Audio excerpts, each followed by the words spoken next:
सबसे सेहतमंद लड्डू वो भी बिना चीनी और गुड़ के हम बनाएंगे, जो सर्दी, कमर दर्द, जोड़ों के दर्द को दूर भगाएगा, दिमाग को तरोताजा रखेगा और इम्यूनिटी को भी बूस्ट करेगा। इस सेहतमंद एनर्जी से भरे हुए लड्डू को बनाने के लिए हम लेंगे 100 ग्राम अखरोट, 100 ग्राम काजू है, 100 ग्राम बादाम और 50 ग्राम मैं ले रही हूँ पिस्ता। गोंद है 3 बड़े चम्मच, 2 बड़े चम्मच है खसखस, 2 बड़े चम्मच है अलसी, 50 ग्राम किशमिश ली है मैंने, 50 ग्राम कद्दू के बीज है और 50 ग्राम खरबूजे के बीज हैं। अब यहाँ पर मैंने ली हूँ कद्दूकस किया हुआ सूखा नारियल, ये रेडीमेड आपको मिल जाएगा। तो 1.5 कप है, करीब 150 ग्राम।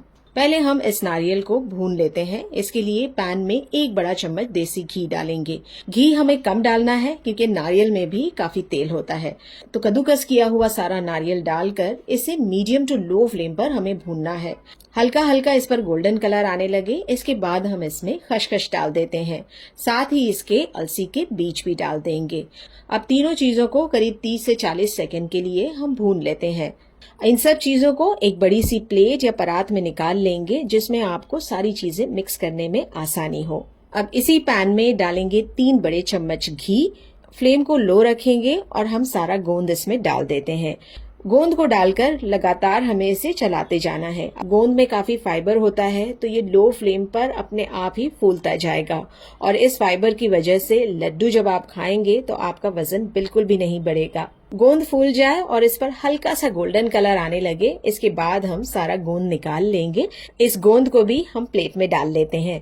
अब इसी बचे हुए घी में डालेंगे बादाम, काजू, पिस्ता और अखरोट। इन ड्राई फ्रूट्स के दाने बड़े हैं, इसलिए मीडियम फ्लेम पर हम इसे पकाएंगे। तो 1 मिनट के लिए इसे मीडियम फ्लेम पर चलाते हुए पका लेते हैं। ये सारे ड्राई फ्रूट्स भुन जाएं, फिर इसे भी निकाल लेंगे हम प्लेट में।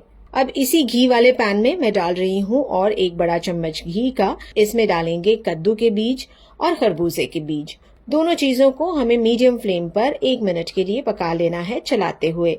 इसके बाद हम इसमें किशमिश भी डाल देंगे। किशमिश बहुत जल्दी पककर फूल जाती है, इसके लिए इसे बस 30 से 40 सेकंड के लिए ही हम चलाते हुए पकाएंगे सारी चीजों के साथ। तो ये चीजें भी रेडी हो गई हैं, इन्हें भी हम निकाल लेंगे प्लेट में। सारी चीजों को अच्छी तरह से हम मिक्स कर लेते हैं और इन चीजों को हम डाल लेंगे चॉपर में, या फिर आप ग्राइंडिंग जार में भी इन चीजों को डालकर दरदरा सा पीस सकते हैं। चॉपर में ही सारे ड्राई फ्रूट्स को दरदरा सा पीसने के बाद इसे हम इसी प्लेट में निकाल लेंगे।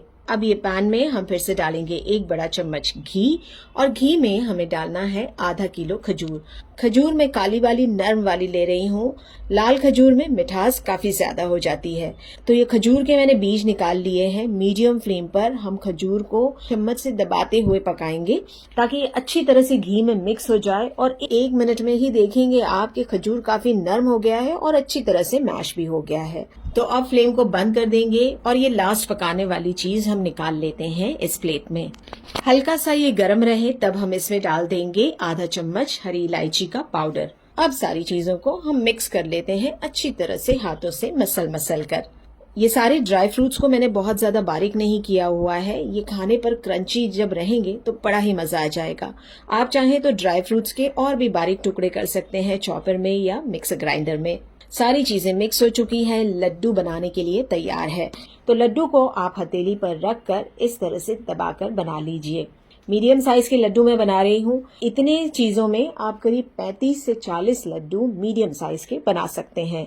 ये ताकतवर लड्डू को आप 15 दिनों के लिए फ्रिज के बाहर भी स्टोर कर सकते हैं और फ्रिज में स्टोर करेंगे तो आप इसे महीने भर के लिए रख सकते हैं। ये ताकत से भरे हुए लड्डू को आप सुबह में एक दूध के साथ खा लीजिए या फिर आप इसी तरह से इसे खा सकते हैं।